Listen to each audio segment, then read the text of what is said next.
വളരെ സങ്കടവും നിരാശയും തോന്നുകയാണ്.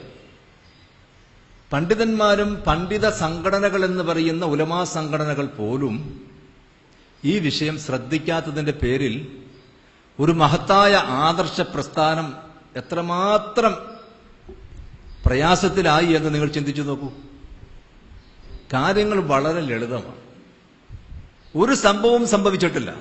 കാര്യങ്ങൾ മനസ്സിലാക്കുന്നിടത്ത് ഉത്തരവാദപ്പെട്ട ആളുകൾക്ക് പിഴവ് പറ്റി എന്നതാണ് ഖുർആനിന്റെയും തിരുസുന്നത്തിനും അടിസ്ഥാനത്തിൽ എനിക്കിന്ന് ബോധ്യപ്പെട്ടത്. ഞാൻ നിങ്ങളോട് പറയും, ഞാൻ ഒരിക്കലും മണ്ടത്തരം പറയാൻ ഇഷ്ടപ്പെടാറില്ല. ഒരു വിഷയത്തെ സംബന്ധിച്ച് പരമാവധി നല്ലതുപോലെ മനസ്സിലാക്കാനുള്ള സാവകാശം എടുത്തിട്ട് മാത്രമാണ് ഞാൻ നിങ്ങളോട് എന്നും എന്തെങ്കിലുമൊക്കെ പറഞ്ഞിട്ടുള്ളൂ. എനിക്ക് വളരെ വൈകിയാണ് ഈ ബോധം ഉണ്ടായത്. ഞാൻ നന്നായിട്ട് വിഷയം പഠിച്ചു. എനിക്ക് ഇനി ആരുടെ മുമ്പിൽ സംസാരിക്കാനും യാതൊരു മടിയുമില്ല. കാരണം കാര്യം ഞാൻ ശരിക്ക് മനസ്സിലാക്കി കഴിഞ്ഞു.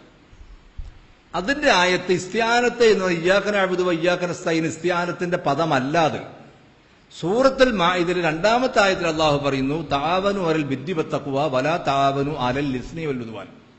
തആവനു എന്ന് പറയുന്ന ഫിഅലിന്റെ മസ്ദറും ഔനാണ്, ഇസ്തിആനത്ത് എന്ന് പറയുന്ന ഫിഅലിന്റെ മസ്ദറും ഔനാണ് എന്നതുകൊണ്ട് ഒരു മാഷിക്ക് തെറ്റുപറ്റി. ആ മാഷ് കുവൈത്തിൽ പ്രസംഗിച്ച ഒരു പ്രസംഗം കേരളം മുഴുവൻ 14 ലക്ഷക്കണക്കിന് കോപ്പി എടുത്ത് പ്രചരിപ്പിച്ചു. അതിൽ പറഞ്ഞു, ഇയ്യാക നസ്തഈൻ എന്ന് അല്ലാഹുവിനോട് പറയുന്നതിൽ ആലമു ഷഹാദയിലെ പടപ്പുകളെ ഒഴിവാക്കിയിട്ടുണ്ട്.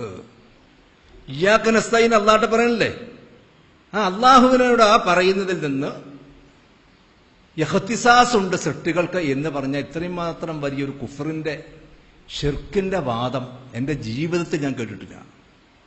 അബദ്ധം പറ്റാം, അത് തിരുത്തണം. എന്നിട്ട് ആ മാഷ് ദുബായിൽ പ്രസംഗിക്കാൻ പോയപ്പോൾ ആരോ ചോദിച്ചപ്പോൾ അവിടെ വെച്ച് ന്യായീകരിച്ചു എന്നും കേട്ടു. ഇത് കേൾക്കുമ്പോൾ നമ്മളൊക്കെ പറയേണ്ട വാക്കെന്താ? ഇന്നാ ലില്ലാഹി വ ഇന്നാ ഇലൈഹി റാജിഊൻ. ഇസ്ലാം ദീനിന് വലിയ അപകടം സംഭവിച്ചിരിക്കുന്നു ഒരാൾ മുഖേന. കാരണം എന്താ? ഖുർആനിന് ഘടകവിരുദ്ധമായ ഒരു ദുർവ്യാഖ്യാനം ചെയ്തിരിക്കുന്നു. ഇവിടെ നാം മനസ്സിലാക്കണം, വയ്യാക നസ്തഈൻ എന്ന് പറയുന്ന ഇസ്തിആനത്തുണ്ടല്ലോ, അതുമായി യാതൊരു ബന്ധവുമില്ല തആവനു അലൽ ബിർരി വത്തഖ്വ എന്ന് പറയുന്ന ആയത്തിന്. അപ്പൊ ഈ ഡോക്ടർമാർ നമ്മോട് പറയുന്നൊരു കാര്യമുണ്ട്, നിങ്ങൾ ദൈവത്തോട് പ്രാർത്ഥിക്കുക. നിങ്ങളുടെ ഇസ്തിആനത്ത് ഞങ്ങളോടല്ല, അള്ളാഹുവിനോട് നിങ്ങൾ തേടിക്കൊള്ളുക. ഞങ്ങളുടെ കഴിവിൽപ്പെട്ടത് ഞങ്ങൾ പഠിച്ചത് അറിഞ്ഞതനുസരിച്ച് ഞങ്ങൾ ചെയ്തോളാം, അത് ഉറപ്പാ. പക്ഷെ ഞങ്ങളുടെ കയ്യിലല്ല രോഗി, ഞങ്ങളുടെ കയ്യിലല്ല ചികിത്സ, ഞങ്ങളുടെ കയ്യിലല്ല ഓപ്പറേഷന്റെ വിജയം, ഞങ്ങളുടെ കയ്യിലല്ല രോഗിയുടെ ആയുസ്. അതുകൊണ്ട് നിങ്ങൾ എന്ത് ചെയ്യുക? നിങ്ങൾ ദൈവത്തോട് പ്രാർത്ഥിച്ചു കൊള്ളുക. ഇതുപോലും ഈ മാഷക്ക് അറിഞ്ഞൂടെ? നിങ്ങൾ ചിന്തിച്ചു നോക്കിയേ. ഇതാണ് ഇസ്തിആനത്ത്. സൃഷ്ടികളുടെ കഴിവിൽ ഒരിക്കലും പെടാത്തതും ഒരു സൃഷ്ടിയെ കൊണ്ടും ലോകത്തുള്ള മുഴുവൻ സൃഷ്ടികൾ ഒരുമിച്ച് കൂടിയാലും സാധിക്കാത്ത കാര്യങ്ങൾക്ക് ആരുടെ സഹായം തേടാവൂ? അതാണ് വയ്യാക നസ്തഈൻ എന്നതിലെ അസ്ർ.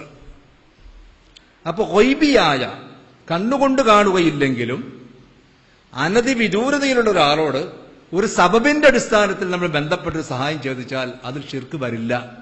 അതിൽ ഷിർക്ക് വരില്ല. കാരണം എന്താ? ഒരു സബബുണ്ട്. അത് മോജിസാത്തിൽപ്പെട്ടതാണ്. അത് അന്യ സംസ്ഥാന തൊഴിലാളികളെ പണിക്ക് വിളിക്കുന്ന പോലെ 10 ജിന്നുകളെ പണിക്ക് വിളിച്ച് പണിയെടുപ്പിക്കാൻ നമ്മളെ കൊണ്ടാവുമോ? ഇല്ല. അപ്പൊ ആ വിഷയം വിട്ടേക്കണം. ആ വിഷയം അവിടെ വെച്ച് എന്ത് ചെയ്യുക?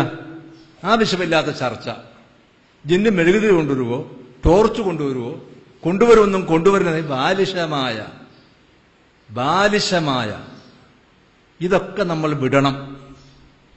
അന്ന് വരെ 2004 മുതൽ 2012 വരെ കേരളത്തിലെ മുഴുവൻ മുജാഹിദുകളും ജംഇയ്യത്തുൽ ഉലമയും KNM-ഉം ISM-ഉം MSM-ഉം അടക്കമുള്ള മുഴുവൻ ആളുകളും ആ വാദത്തിൽ ഷിർക്കില്ല.